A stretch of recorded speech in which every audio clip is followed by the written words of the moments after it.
Chers amis auditeurs, bonjour. Aujourd'hui, nous continuerons à parcourir l'histoire du salut. Dans cette nouvelle vidéo, nous parlerons d'Abraham, modèle de foi, de confiance et d'obéissance envers Dieu. Nous verrons ce qui se passe lorsque l'homme se laisse conduire par Dieu et comment celui-ci le comble en retour. La dernière fois, nous avons vu que même après le déluge, les hommes se détournèrent de Dieu. Les hommes se détournèrent de Dieu, ils voulurent s'élever au-dessus de lui, en construisant et en bâtissant une ville ainsi qu'une tour, sans Dieu et pour leur propre gloire. Et comment Dieu voulut faire cesser cela en mettant la confusion dans leur langage. Abraham était originaire d'Our, en Chaldée, mais avec son père et sa famille, ils choisirent de s'établir en Mésopotamie parce qu'ils ne voulaient pas servir les faux dieux qu'adoraient leurs ancêtres. Ils voulaient adorer le Dieu unique qu'ils ne connaissaient pas, mais que pourtant ils voulaient servir. Il habita dans cette région longtemps. Un jour, Dieu se révéla à lui. « Quitte ton pays et ta famille, va dans le pays que je te montrerai, je ferai de toi une grande nation. » Abraham fit un bel acte de foi, il fit confiance à Dieu et obéit tout de suite. Il partit avec son épouse Saraï, son neveu Lot, tous ses serviteurs, ainsi que tous les biens qu'il possédait, et pourtant sans savoir où il allait. Il arriva au pays de Canaan, où Dieu lui apparut et lui dit « Je te donnerai ce pays ». C'était une promesse bien extraordinaire. Ce pays était occupé par plusieurs peuples. Comment pourrait-il en prendre possession? Cependant, Abraham ne crut pas cela impossible, car il savait que rien n'est difficile pour Dieu. Il bâtit un autel sur le lieu de l'apparition, ainsi qu'un autre à Béthel. C'était un moyen de sanctifier la terre promise. Une famine va obliger Abraham et Sarah, son épouse, ainsi que Lot, son neveu, à se réfugier en Égypte, puis ils retourneront au pays de Canaan. Abraham et Lot avaient chacun des troupeaux qui devinrent très nombreux, et la région qu'ils habitaient ne leur suffisait plus pour habiter ensemble, et des disputes avaient lieu entre leurs bergers. Abraham et Lot choisirent de se séparer. Abraham laissant à Lot le choix de la région qu'il désirait occuper. Lot choisit celle qui lui semblait la plus avantageuse, la plaine du Jourdain. Abraham, quant à lui, s'installa aux chênes de Mambré, à Hébron, où il construisit un autel à Dieu. Un jour, des rois vinrent piller les villes avec ses biens.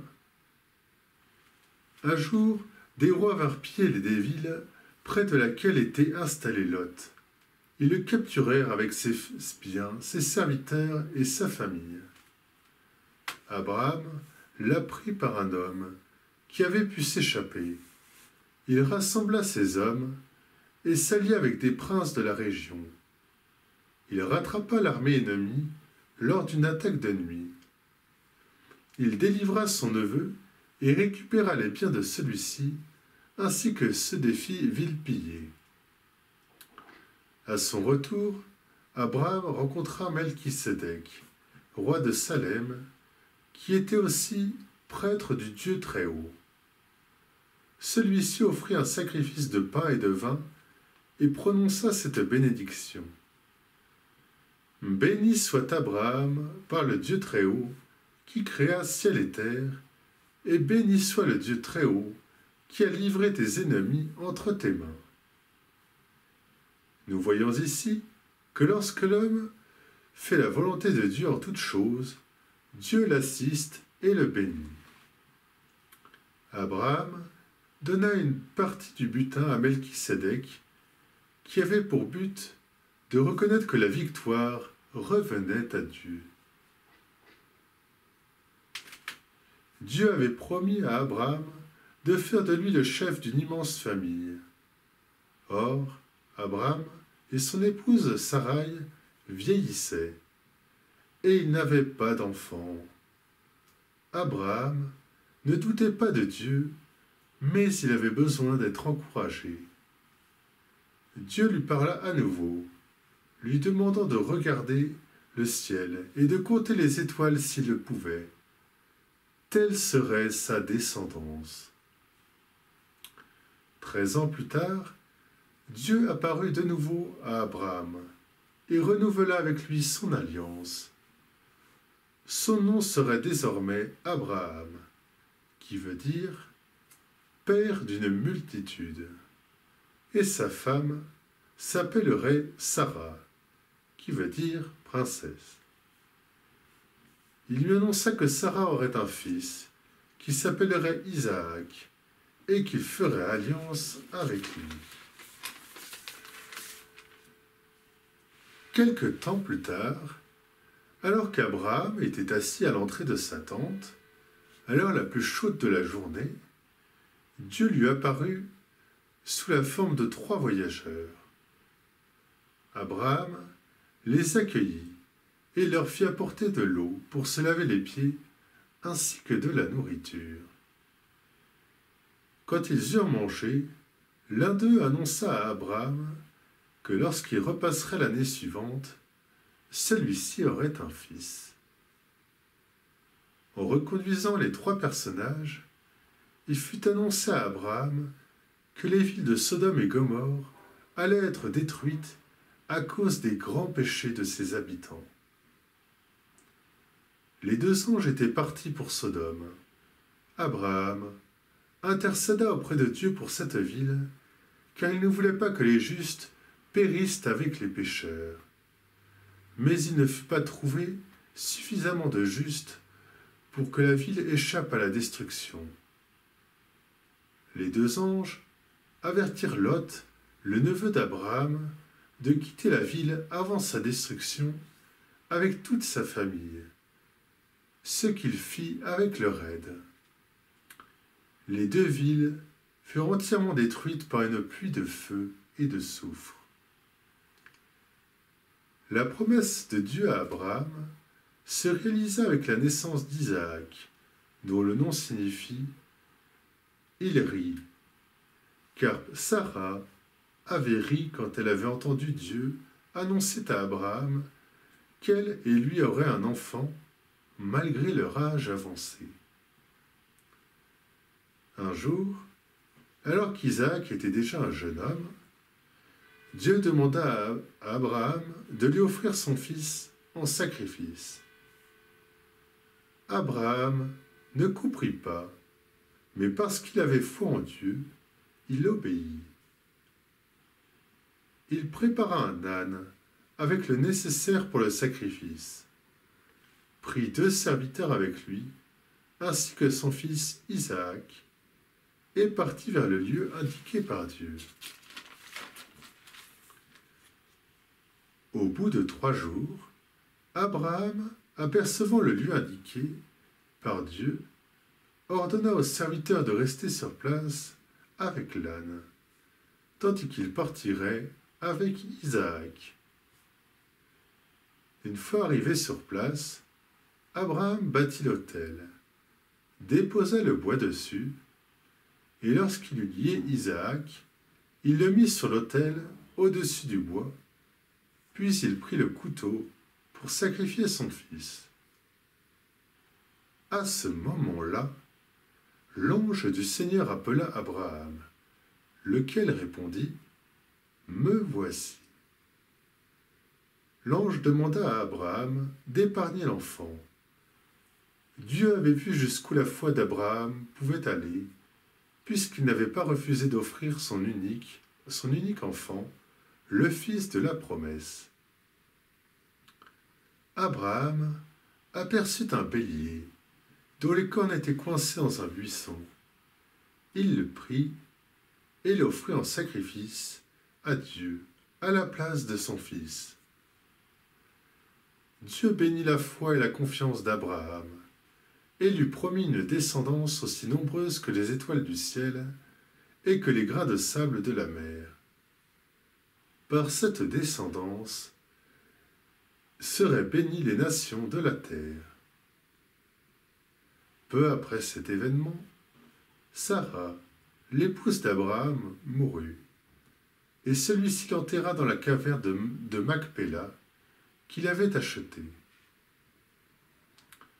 Se sentant vieux et avancé en âge, Abraham souhaita qu'Isaac se marie.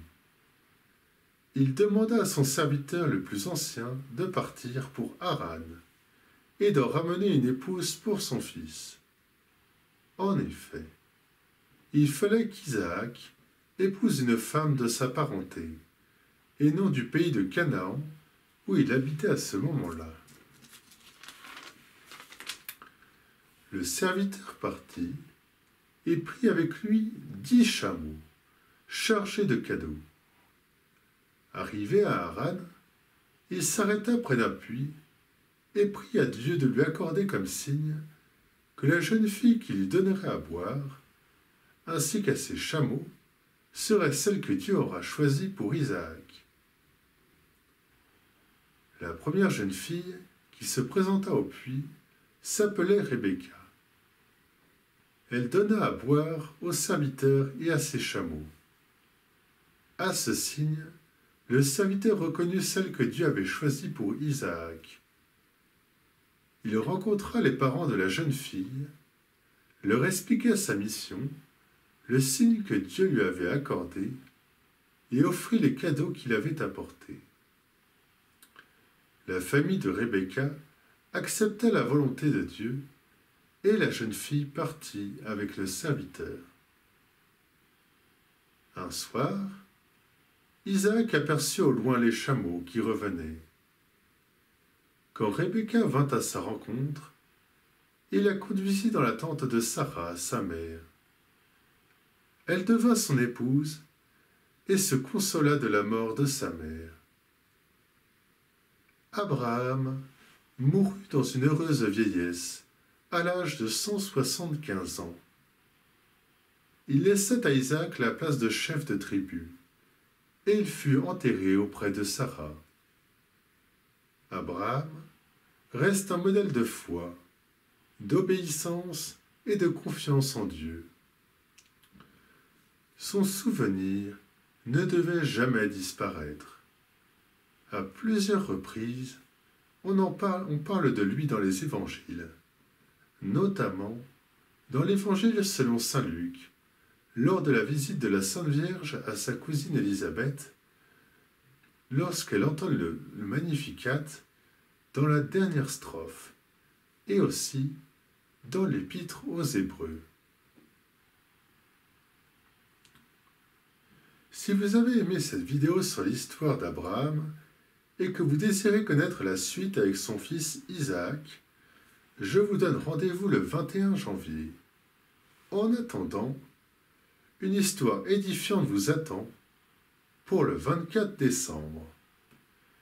Je vous souhaite un peu en avance une sainte et joyeuse fête de Noël, de bonnes vacances, ainsi qu'une sainte et heureuse année 2023. À bientôt!